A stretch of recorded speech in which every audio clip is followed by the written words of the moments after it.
Hello everyone. This is SKFC back here with another video, and today we are going to be doing something a little bit different.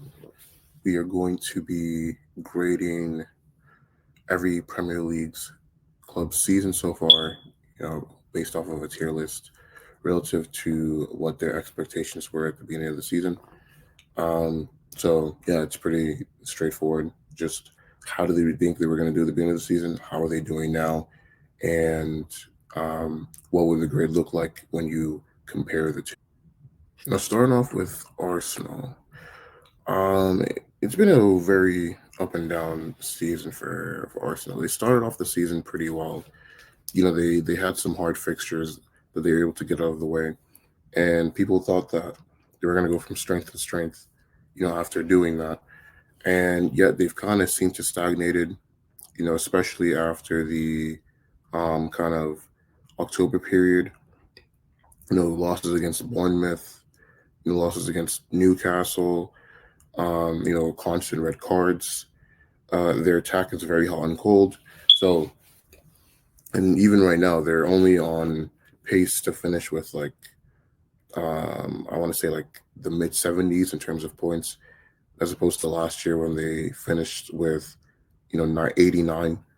You look at the goals scored, they almost scored 100 last year, and right now they're not even looking to get half of that at the halfway point. So it's definitely been a season of regression for them. And what would be even more kind of annoying for Arsenal fans is the fact that another certain club that they know very well has fallen off this year, and they're not in position to capitalize on that. Um, so because of that, I'm going to give them a C grade so far this year. We'll see if they're able to kind of post any kind of title challenge. Maybe if the club in first place falls off, but as of right now, I think it's a C season for. For Bournemouth, so what I liked about Bournemouth this year is obviously like they finished with 48 points last year. Currently right now they're on 30, halfway through the season. So, they are on pace for 60 points, which would be the highest they've ever gotten in a Premier League season. The funny thing about Bournemouth is that their attack, despite losing Dominic Solanke, has been a lot more egalitarian. There's been a lot more spread out in terms of the goal scores, as opposed to last year when they were relying more on Solanke's production. And I think the biggest difference for Bournemouth this year, and why I'm going to put them in the A category, is that their defense has been so much better.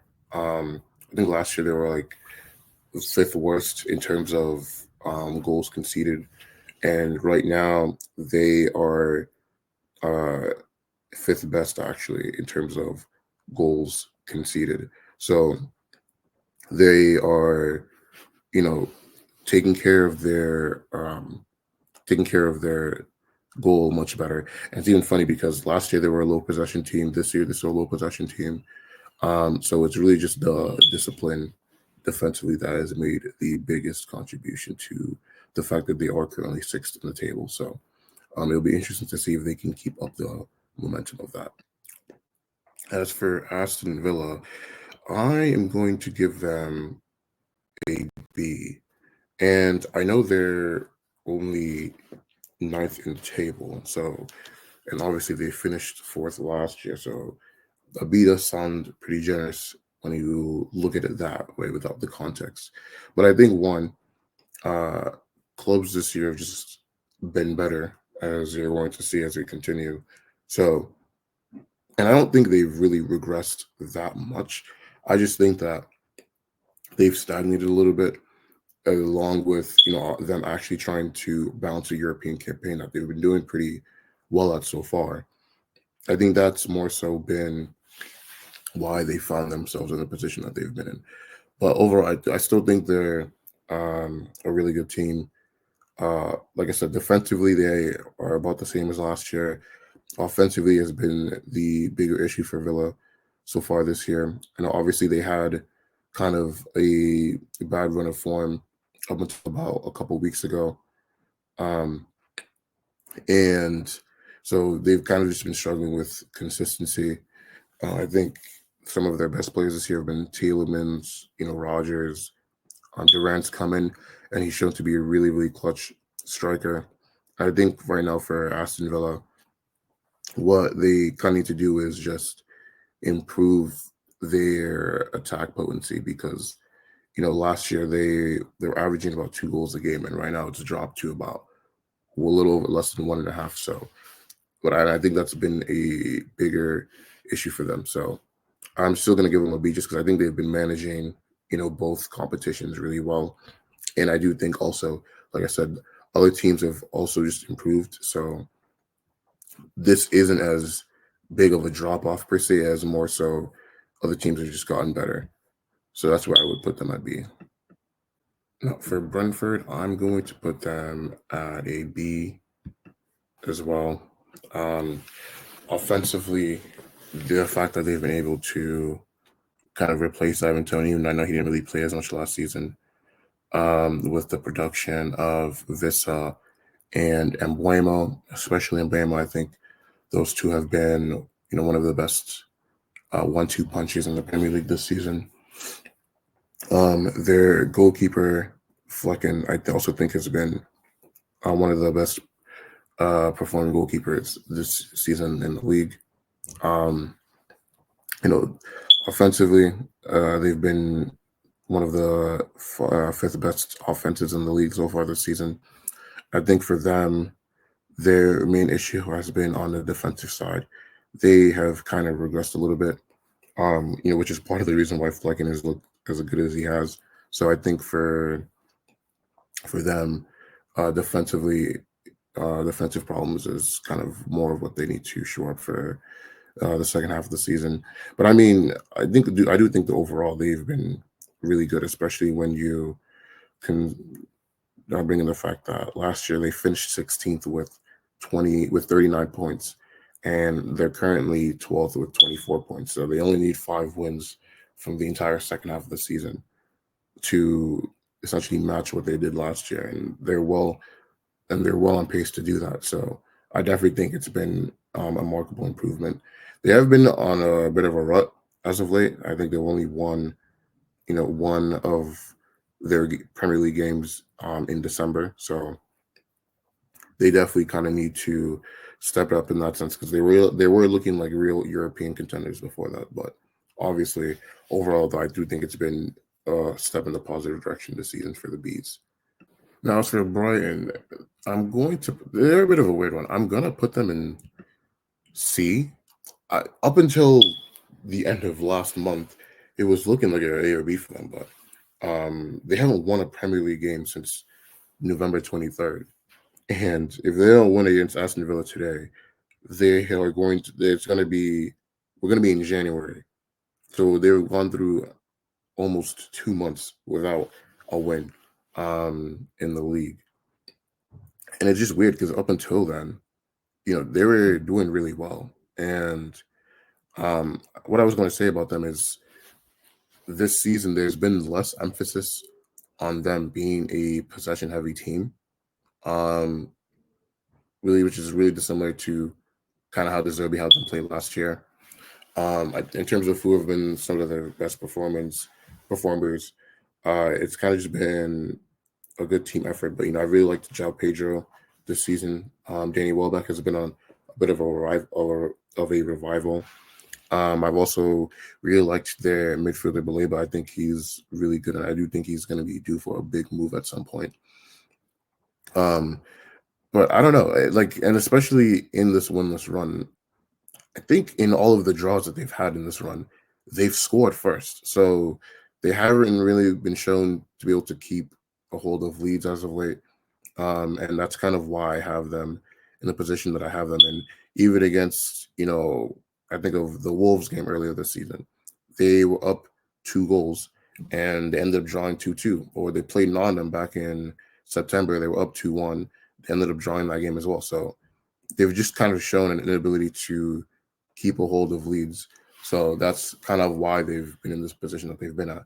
But I still think that they're obviously not in the worst position ever, even though they are in 10th. They're only, they're still kind of in that cluster of teams that are vying for European competition, and they are still technically on pace to finish with more points this year than last year. But I just don't think that the gains that they've made has been seismic enough to put them any higher than this. Now, as for Chelsea Football Club, I'm going to put them in B. It's a bit weird because at this point last year, I'm pretty sure they were like in purely in mid-table. The reason why I'm not going to put them in A, despite kind of what everyone was saying about whether they were in a title challenge and all that nonsense, is one, defensively, I just think that they have been too poor. They have a tendency to give up late goals at times. They've only kept like 2 clean sheets all season. I do think that attack is definitely a top 4 worthy. I think they have the first or second most goals in the league so far this year. So obviously they've shown that they know how to score goals. And I also do think that for as bad as Chelsea were at this stage last season, I also saw a stat that in their last 18 matches with Pochettino, they have the same identical record that they have right now with their first 18 matches with Maresca. So 35 points, 18 matches, the last 18 matches under Pochettino, and 35 points under the first 18 matches with Maresca. So I guess the question is, how much of an improvement have they really made? But obviously, it's not really fair to compare one manager's mid-season run to another manager's first half of the season. So which is why I'm still going to end up putting them in B, because the goal this year for them honestly was just to make top 4, and right now they're on pace to do that. So they're basically doing their job. Now, when I look at Crystal Palace, I am going to give them I'm going to give them, I don't know if I'm thinking between a C or a D here. I might give them a D. And the reason I'm going to give them a D is, so obviously for most of the first half of the season, they've kind of been in a relegation conversation. They've been in decent-ish form now to kind of stay clear of that. But the main issue that they have had this year compared to last year is their attack has just regressed horrendously. And obviously, that's not too big of a surprise, right? Obviously, they lost Olise, who contributed to about 16 goals for them last year. They lost Ayu, who also contributed, who was also like their top assister last year as well. So, when you factor in those in those things, it's not too big of a surprise that they have been struggling to score goals.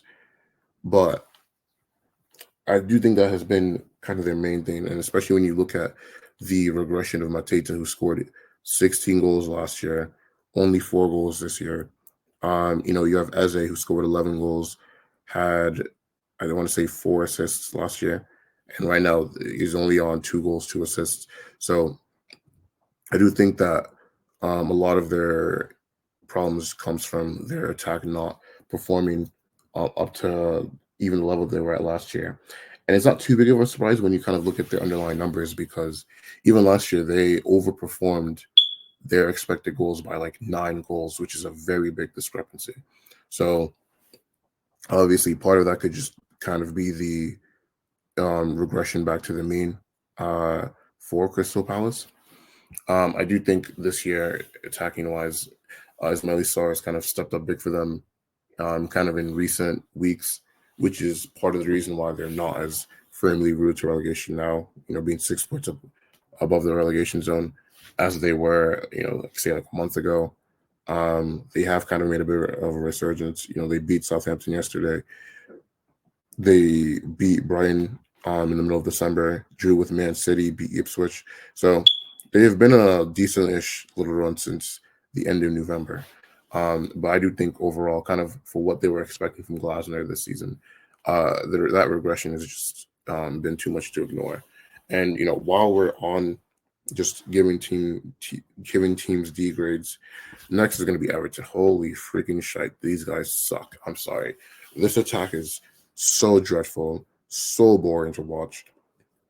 And the thing that annoys me about Everton is that they're just going to sleep. I don't know how they keep doing this, but it seems like they're just going to sleepwalk their way to safety. Like Everton have only won one game since the middle of October. So, and obviously they've done well to not lose. They've only lost 3 games in that span as well. But it's just like I don't know how they keep getting away with this. You kind of look at some of their players, and honestly, Calvert-Lewin, I think he's finished at a top level. I don't think he should be playing at a Premier League level anymore. I don't think he's up to snuff to do that. I do like, Orel Mangala, who's one of their midfielders. He looks pretty good. I like Decore. Even Ashley Young gets chipping in with goals. The only real attacking player that has really kind of offered any threat for Everton has been Ilman and Dyer, and I think he's been really good. He has really good ability to dribble and kind of just act as a chaotic foil in matches. So he's kind of really been like their main ball progressor and the only player in Everton that I think has been worth watching, as well as Dwight McNeil as well. So let me not say that. I've also liked Dwight McNeil as well, but I think he's been injured, so he hasn't been able to play for them for a while now. And then Southampton, easy F, terrible. I mean, I don't really think I have too much that needs to be said about them. Firmly rooted at the bottom of the table. They are definitely getting relegated. Outside of Tyler Dibbling and maybe Kyle Walker-Peters, no one's really shown to be of Premier League quality on that team. Fulham, I'm going to put them in the B tier as well. Have been really good this year. Jimenez, Iwobi and Wilson, who's been like an amazing super sub as well. They have one of the best left backs in the leagues right now, in Anthony Robinson, especially in terms of going forward. The guy already has 7 assists, which is insane for a fullback not named Trent. I think even defensively they have been pretty solid. They've just been a solid team all around. There's nothing about them that really stands out too much as being amazing, but they're a physical team. They work really hard, and yeah, there's just a lot to really respect about them in that sense. In terms of kind of what stat shows that the most, they are third for interceptions, so it just shows how much they're willing to run to disrupt their opponent. They're only 10th for saves, so it shows that they're not, making their goalie work too hard. But yeah, I would probably give them a B this year, because I think last year they finished in 13th on 47 points, and right now they're currently on 29. So again, they're also on pace to kind of overcome that at the moment, but we'll see how they fare in the second half of the season. Ipswich, I'm going to give them a C. Obviously, they're a newly promoted club. There wasn't really much that they were probably expecting going into the season. They've managed to win 2 games. They managed to beat Tottenham away, so that is, pretty impressive. They've had some good performances, but just, the lack of quality has just really been their undoing this season. And yeah, they're probably going to be going back down to the championship. I do think they've shown to have some good performances in them, unlike bum-ass Southampton. Leicester, I'm going to put in D, in the relegation zone. Also, I know they are a newly promoted club, but they have more established Premier League players than Ipswich does. And I think my issue with Leicester is just how poor they are defensively. Like, I don't think this team is honestly not that bad, but just defensively, they're just terrible. They've already conceded 42 goals this season in only 19 games. And I just it's truly mind-boggling how bad they are defensively. I do think they have some good players. Obviously there's Jamie Vardy, who for 37-year-old has been going crazy, getting 6 goals, 3 assists in the Premier League. I like the look of Steffi Mavrodidi. I think he always looks pretty good when I watch him play.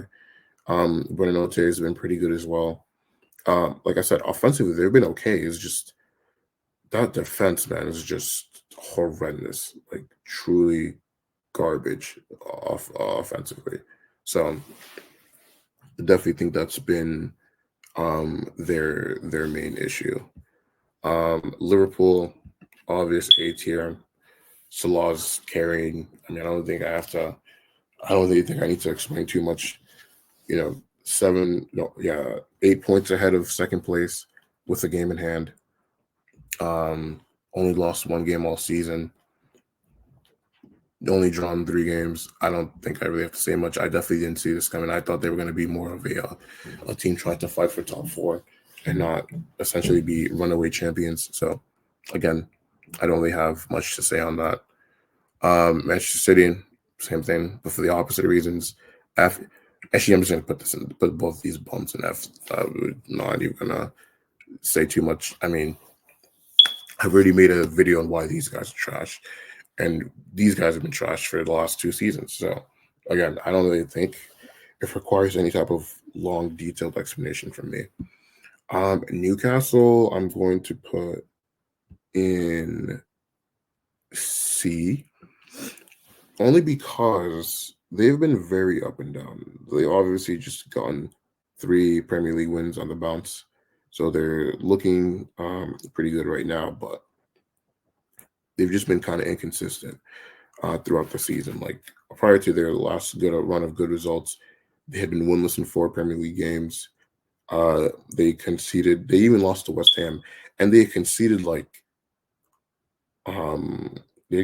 10 goals in 4 games, which obviously is not good enough for a club that is trying to make top 4 again. But I mean, right now they're only 6 points off of top 4.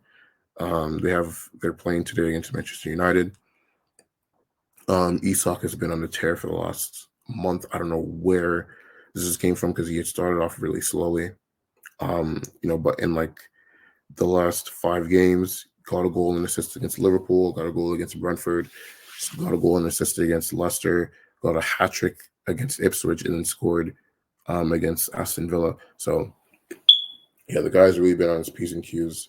I think he's kind of been carrying, but he's gotten some good support from the wingers, and Harvey Barnes, Anthony Gordon, even Jacob Murphy has chipped in with like 6 assists. So it'll be interesting to see if they can kind of get some consistency, because I think that's just kind of what they're lacking right now.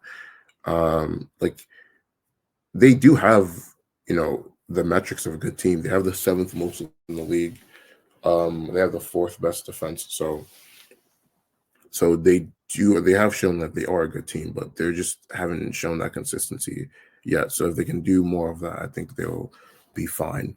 Nottingham Forest, obvious A tier. I don't even know what the hell is going on this year. Currently in 2nd place. They've gone more points now than they did all of last season in just half the year. They have been really defensively resolute. Obviously, you know about Chris Wood and his goal scoring ability. I think Elliot Anderson's also been a really, really good performer for them as well, in terms of just being able to press and help out in the attack as well. Gibbs White has been one of their most important playmakers as well. But most of all for them, this is kind of just built on their really impeccable defense, and their center back pairing of especially Milinkovic, who has probably been one of the best center backs in the league this year. They have the second or third best defense in the league. Their attack is okay. They have about the 12th best attack, but it's fine when they've been able to been as defensively resolute as they have been. So, and like you don't really need a great attack if you can keep other teams from scoring against you. So they have just been really good. and it'll be interesting again to see if they can keep this up. Tottenham, I'm gonna put them in D. I was gonna put them in F, but the thing with Tottenham is that they're a very high and low type of team, which, to be fair, is what they showed last year as well. Especially after the first 10 games of last season, they were definitely showing more of the lows than the highs. But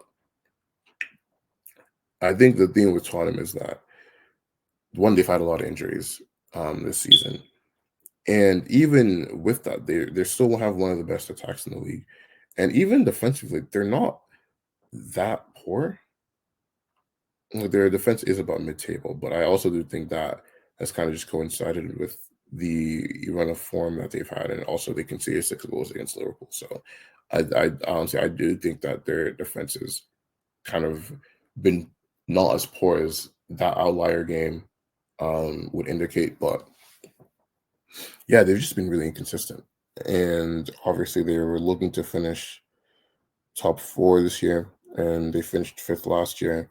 So they just need to kind of find more consistency in terms of their game-to-game performances. Like, this is the same club that went out and they spanked Aston Villa 3-0 and then went to go lose to Ipswich at home, the next game. So it's like, I don't really know what to make of them. Like, it's so weird. They're literally have the 4th best goal difference and they're 11th. Like, that just kind of explains them as a club, to be honest. West Ham, I'm going to put them in D as well. West Ham has spent a lot of money, guys. They've spent I think 300 mil since the start of last year.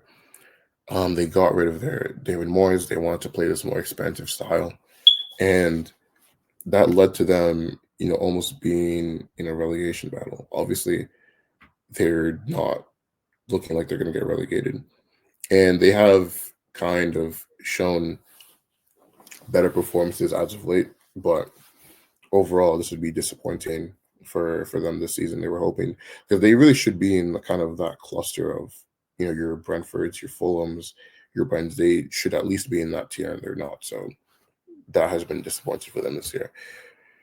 And then lastly, Wolves, I'm going to put in the thinking between C or D. I'm going to put them in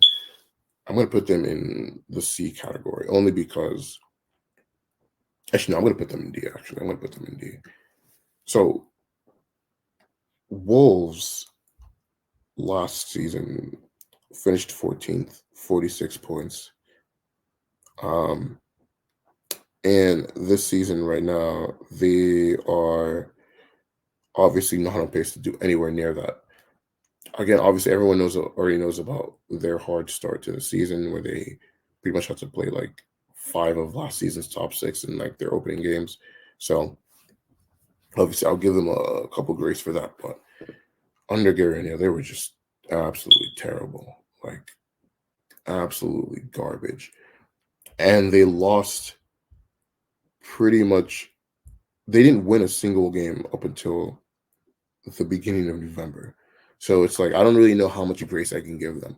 But ever since then, they have been showing better-ish performances at times. But, in the beginning of last month, it just kind of or beginning of this month, sorry, in December, again, they were just kind of showing that they didn't really deserve to stay up.